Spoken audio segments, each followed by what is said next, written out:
All right, so we got this 2010 Camry. Let's pull the intake off of this thing. We posted a video earlier about some mice damage in behind the intake, specifically the knock sensor circuit. So it's set a fault code for knock sensor or whatever, I forget what the code is. But yeah, just pull this cover off. Obviously our intake's down the back. This is our exhaust manifold. So we'll get this ductwork and air box and stuff out of the way. Just need a 10mm socket and a pair of pliers for some clamps and stuff like that.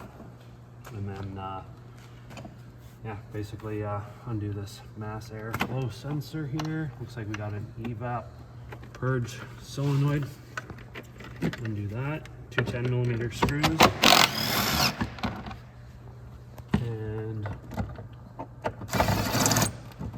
then we've got,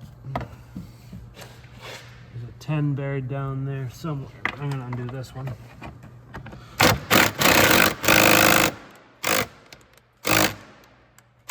Maybe not. Nice and rusty. I'm gonna get the light down there and see if I can see this other screw. Okay, I can.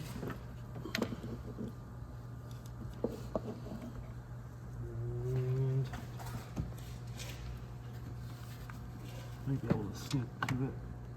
Okay, so it's a big clamp actually. It's not a 10mm on this one. I could probably get it with those cable pliers just specifically for hose clamps. So I'm gonna do that. Take this clamp off because we got a little hose here, a couple other things. Just basically get all the easy stuff out of the way. All right, so we got this air box off. You can see there's the clamp right there. So this is the tool that I used. I was able to sneak in there and pull that clamp and then just yank this whole thing up and out. Now, the like I say, your evaporative emissions purge valve here, you just have two hand clamps that you can just pinch and pull off for your two hoses. And those also, like I say, there's two connectors and then your PCV hose. So once you get that undone, you can take this box out. Move that to the side. I'm gonna take this filter out of the road. And I'm probably going to take this box out just to give myself a little more room, because it looks like we got a couple hoses there going to the throttle body, and I just want as much room to work as possible. Nice that it's just a little 4-cylinder, so we don't have, it's not cramped or nothing like that. Probably gonna need a little flathead screwdriver and yeah, just a little 10mm down there for this harness. Probably just undo that bracket and this bracket and plug for the throttle body. And looks like we got another solenoid over here. Undo that. And I'm guessing the fuel rail stays in place. I'm gonna check that out, but I'm sure it stays. Usually they do, so.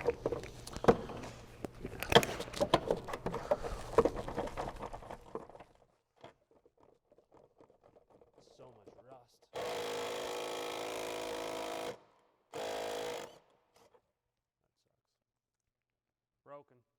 I'm sure they're all going to break.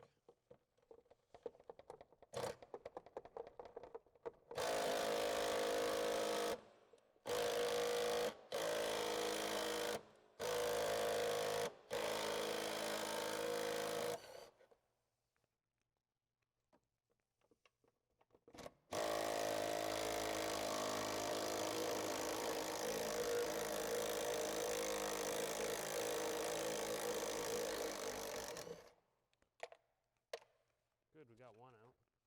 Forgot we got these ones. These ones might break.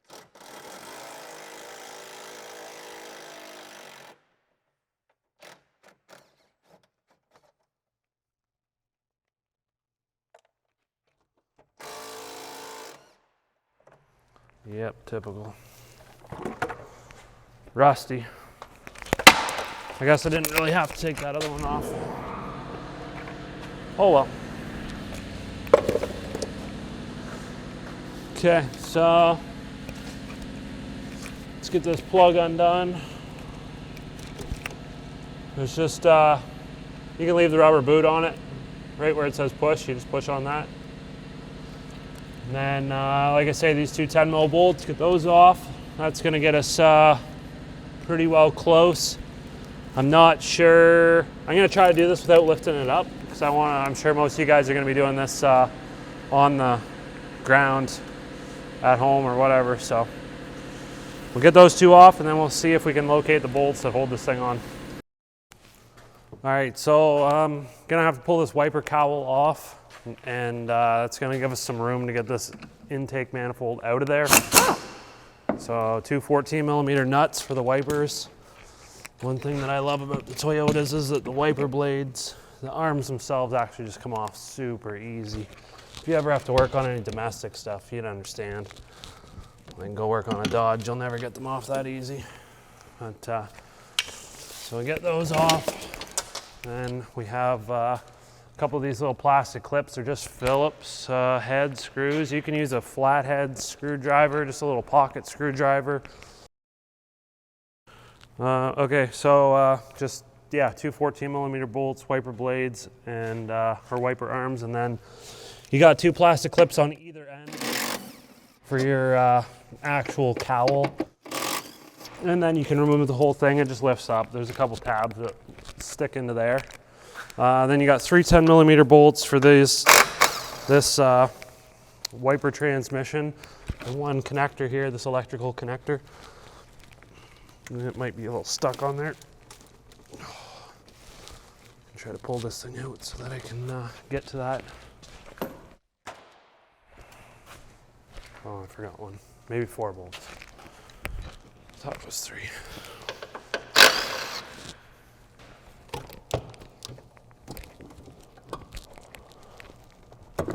Just like that. And just watch the bottom of that windshield that you don't lean on that or hit it or anything, because it's very fragile. They break very easily. Then you can just pry this up, get this harness out of the way, and then it's just a bunch of 10 millimeter bolts. You undo all those, this tray comes out.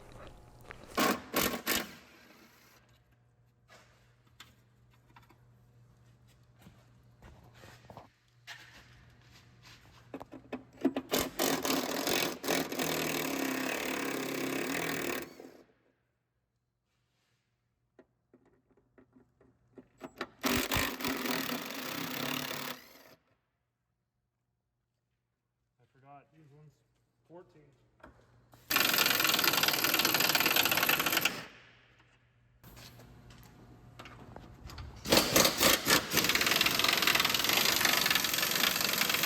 Oh, I guess this one goes around. Oh.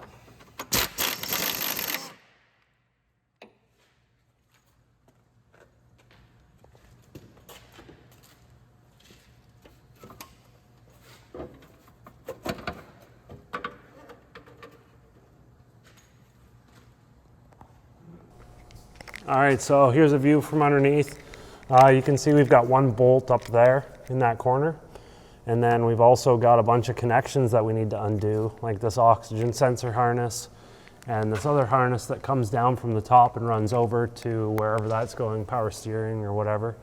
So we just got to get those unhooked off of the intake itself. Unplug this sensor, and looks like we got a couple more connections along the side that run up over here. So once we get all that stuff unplugged and take that bolt out, then we should just have the top bolts remaining. And I'll show you the coolant lines that I undid that go to the throttle body. There's 2 coolant lines, and you just want to make sure you pinch those off if you're trying to save coolant. Otherwise, it's going to bleed coolant all over the place. So let's get this stuff off, and we'll go back up top.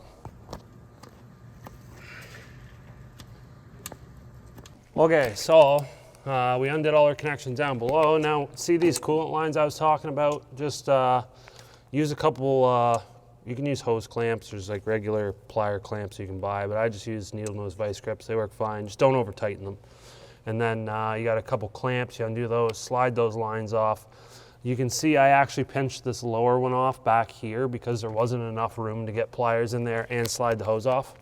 So do that, and that's going to save you from losing a bunch of coolant. Now we undid that one 12 millimeter bolt down below. Now I'm going to break these other ones free that are up top, They're all just sitting underneath of the fuel rail. And there is, let's count. We got 1, 2, 3, 4, either 4 or 5 of them.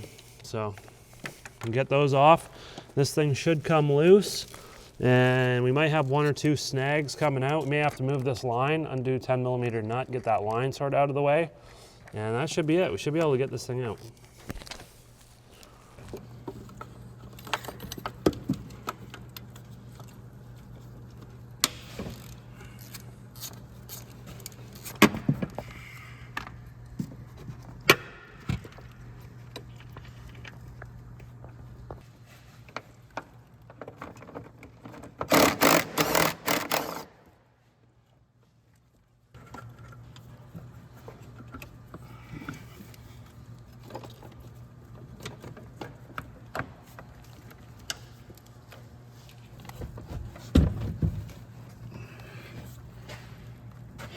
I mean, like, we don't have to take it out to do the job. True. There's a tab back there. It would be nice to fucking take it out.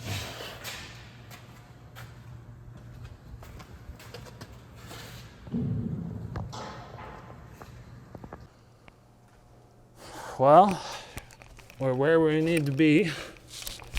You can see there's nothing left of that harness, is there? Gone. So, that sucks. But that's okay, we can fix it. That's why we're here. Now you're probably wondering, well, how are you gonna fix that? There's no wire left on the end of the actual connector that I'm trying to pull off. And, well, I have wires in my toolbox to fix that. If I could get the damn plug off. We could take a look at it. I may have to get some pliers.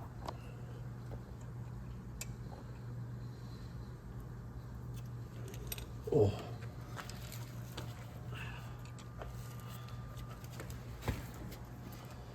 Okay, so yeah, they chewed it right off. Let's go, we're gonna run over to the toolbox and see if we got these pins. Now, luckily I have a lot of Toyota pins. You can see these ones are actually gold coated for optimum contact and also anti-corrosive properties. Gold doesn't tarnish. So I don't know if I have gold ones, but it doesn't matter, we can make it work anyways. But I got other videos on how to depin connectors and all that stuff, so I'm not gonna go through how to rebuild it, but you get the idea. I'm gonna get some wires that are the right pin type, rebuild the thing, cut the loom back where it was damaged till it's good, wire it all in, button it back up, clean it all up. Now in this case with the intake, obviously you wanna be putting new gaskets on this thing. With all this oil and crap that's on here, obviously these get real contaminated full of oil. You can see how gross these butterfly flaps, the inside of this intake's just oily as all can be. And then also rubber over time through so many heat cycles will squish down, it becomes flat and it loses its sealing abilities. So obviously we want to put new gaskets on there. I'm sure you can get them cheap online. I don't know how much they are from Toyota, but that's basically it as far as removing that and getting this fix done. I don't know if we're gonna continue or... All right, so yeah, we're just probably gonna end up doing part 2 on putting this thing back together, I think, but just gonna get it fixed up for now, basically. So there's the plug, and that's that. We showed you the removal process. There was a lot of things, little things involved. It's definitely doable at home. It's a little bit deceiving, and there is a lot of things to it, don't get me wrong. It's going to take some time, especially if you're doing it in the driveway. You're going to probably be a couple hours, I would say, unless it's not your first time doing this. So tools involved, obviously, you're going to be pliers, those specialty pliers that I had for doing hose clamps. These were super nice for the throttle body. I don't know how you'd get that other hose off without them. Trim tool like this. Awesome little flathead pocket screwdriver for undoing all them little tangs that the wiring harness snaps onto. 10mm, 14mm, 12mm sockets, a couple extensions and a ratchet, and that's about all I can think of. So if you like the video, give it a thumbs up. Got any comments, throw them down in the comment section below. And as always, don't forget to hit that subscribe button. We'll see you in the next one. All right, so we got this depinned. We pulled this white piece out. little tab you pry back, you can pull the existing pin out. Now there was nothing left on there, so I had to actually just push on it rather than pull the wire, because obviously there's no wire. Like I say, those are gold plated on the inside. 24 karat gold, baby. They're super expensive, but these ones that I have are the exact same design of connector. They are Toyota wiring pins with wires from another car, but they're not gold coated on the inside. Is that gonna affect performance? No, still gonna work. Could it potentially cause issues down the road? Yeah, maybe, but I'm sure it'll live a long and happy life for as long as that thing's gonna be on the road. I don't know how much longer it's gonna be before it goes to the junkyard, but yeah, you get the idea.